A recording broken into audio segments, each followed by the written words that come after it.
Good morning, Jason. I want to take a moment here and review the lesson we had last Saturday. I want to take a moment and apologize for not getting this lesson right to you. I had some issues during the week with my internet and was unable to get it downloaded or was able to upload it into the system. So I do apologize. Everything's good and go now.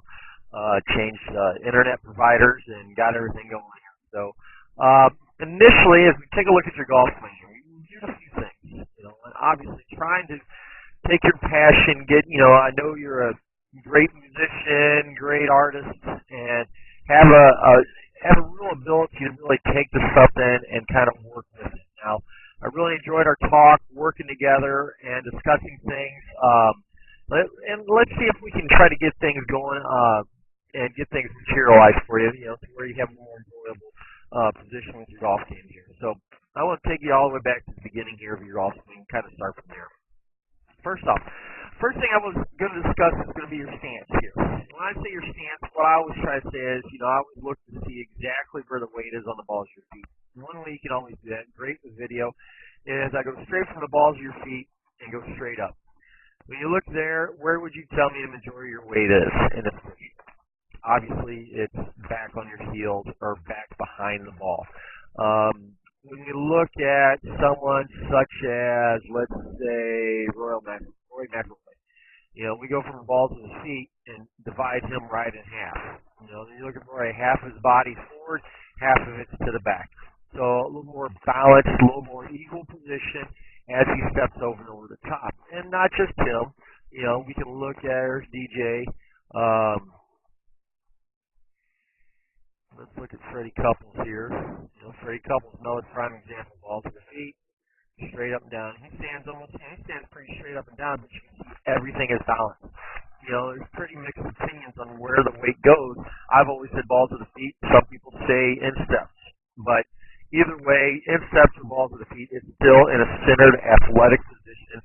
If you're up playing the guitar, you wouldn't be standing all the way back on your heels at all the time. Otherwise, you'll start creating a bad back, et cetera, et cetera. So by getting you a little better stance is where we worked on first. Now, second, when we looked into your actual stance, what we also talked about is probably the width of your stance. One way I always check it is going to be is going from your insteps up. I want them to be equal with your underarms. So you can kind of see in this case here, you're just a hair narrow. Probably about an inch, maybe 2 inches from apart. But one way you can always check is just take a golf club, put it to the inside of put it to your instep, measure it up with your underarm to make sure that they line up. So initially, that's the first position. And what it looks like is something right about here. Hold on a second here. Let me make sure I get the right position here. This one was your grip, and that's what I'm going to talk about in a second here. But I thought I was standing behind and kind of showing the stance here. Now let's look at here and just try to get you up. There we go.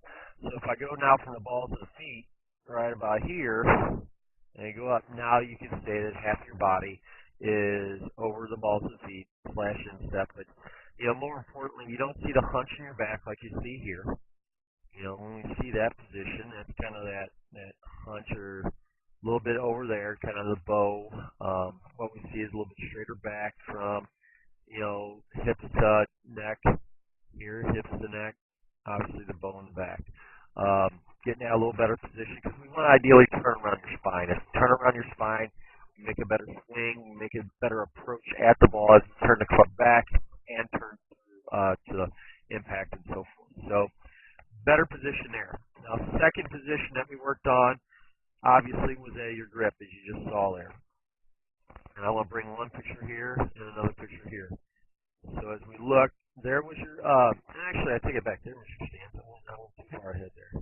And that was you getting in. And the way I use an example to be able to get into your position was using a golf club. Place the club head on your rear end, the other club on your shoulder blade. You stand up, lean forward, flex the knees, and then bend from the waist. Keep the back as straight as possible. And there we go. That's roughly what it looks like there. Much better position, obviously wider position there as well. When we talked about your grip, I'm going to bring you in here and kind of show you. Before you had a little bit more on your palm, as you can see here on the right-hand side. What I told you I wanted you to do is I wanted you to feel is once you have it in your fingers, I want you to turn the hand to where you do not see your palm or wrist here or fingers on below.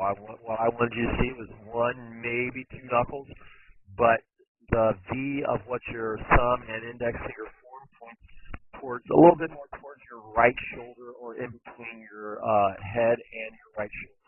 Because of that, then you notice how the right hand comes down, you interlock the hands or overlap, but you have one, two, three fingers down below, and then we have the index finger and thumb lining up the same way. Now, if you notice here, you notice that your thumb in this case is right in the lifeline of your right hand. That's a safe place. That's a safe point to notice time after time. But that's what I want you to see, is being able to see that position, and see that kind of that position where the hands will ideally rotate and work together time after time. Those are obviously the two main things there when we sometimes look at it. So that's, like I said, so as we look at that, a lot of times you want to make sure the hands are able to work together. When you're playing a guitar, when you're playing a drums, everything's got to be in sync. If you have something that's off, or you're off a note, you're off a position during a song, it doesn't exactly sound right. So we want to be able to allow the hands to work together and rotate back and forth in a little bit more efficient manner.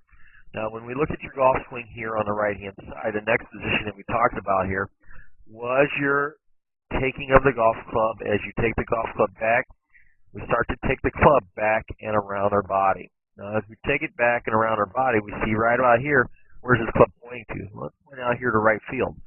You can start to see the left knee come out because the hands and the club are going back around your body.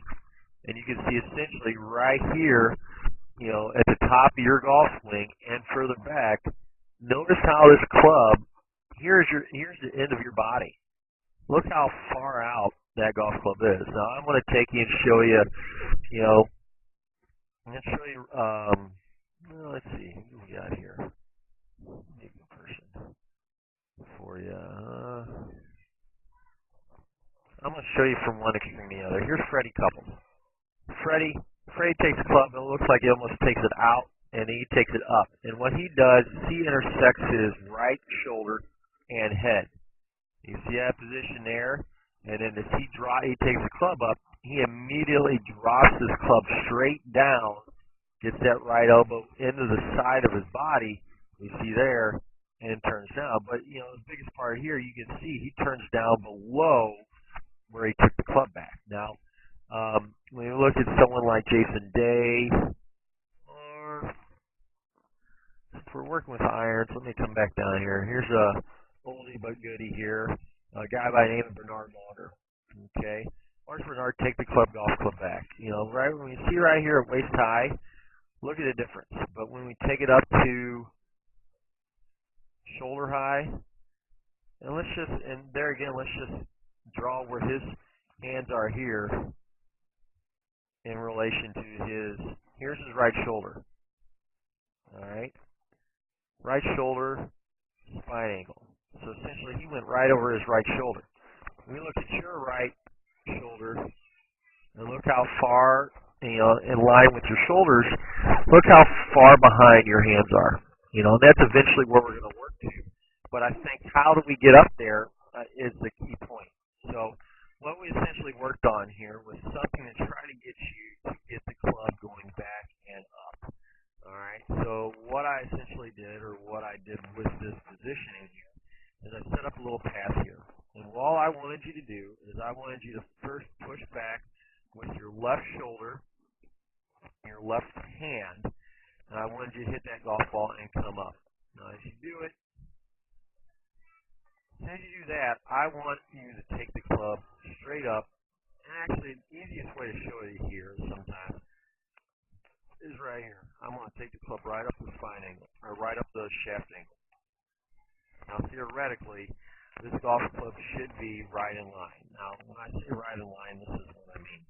Let's go back over to Bernard and kind of show you this here. We're going to take the club right up the spine, right up the shaft angle, and watch as he takes the golf club back. Watch how that golf club just comes right up that shaft angle. And that's all we did.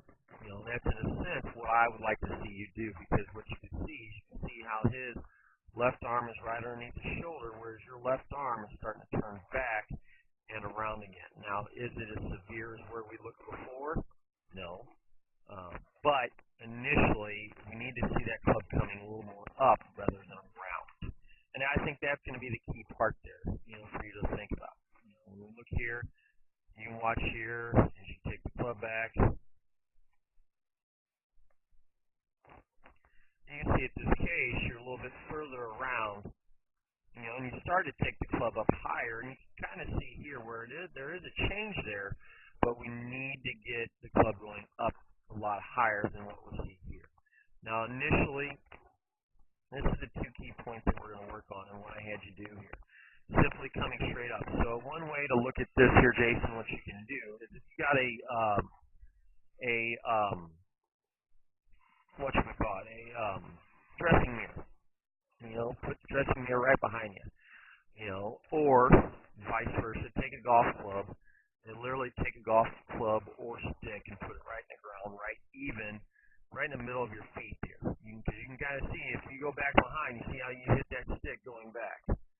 All right, so initially we want the hand, the club, right in this area right there.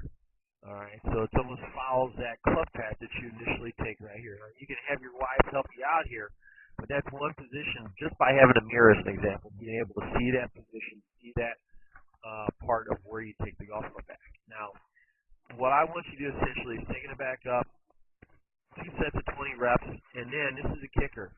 I want that right elbow coming right to your side. Not the right shoulder, but the right elbow coming to your side, because you can kind of see how that club goes up and over, up and over, up and over. We're dancing here. All right, up and over, down and through. Because watch here. You do it right there, so that's where the club comes around. You see how the club comes right around your body.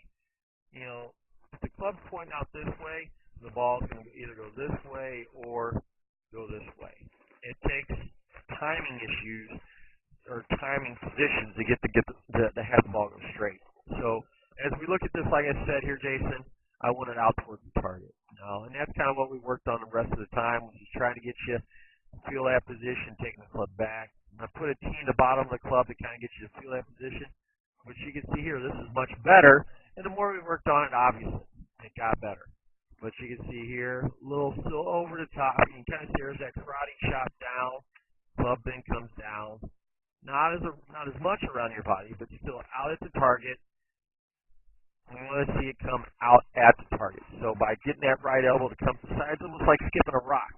What I gave you was these little half shots. And when you come to the range, I want you to just warm it up. Come up to here, back, and down and through. No full shots, because we'll talk about that next time. But I want you to get that position where it feels a little more comfortable.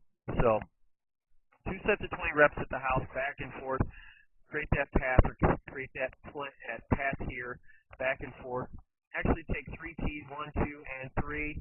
Hit all 3 tees as you come back and forth doing it inside the house. Now, when you come to the range, I want you to feel that position. I know that's, you know, it's important. I think we're hitting these balls pretty good, but I think we've got nothing but up to go, or go forward and get ahead of it from here.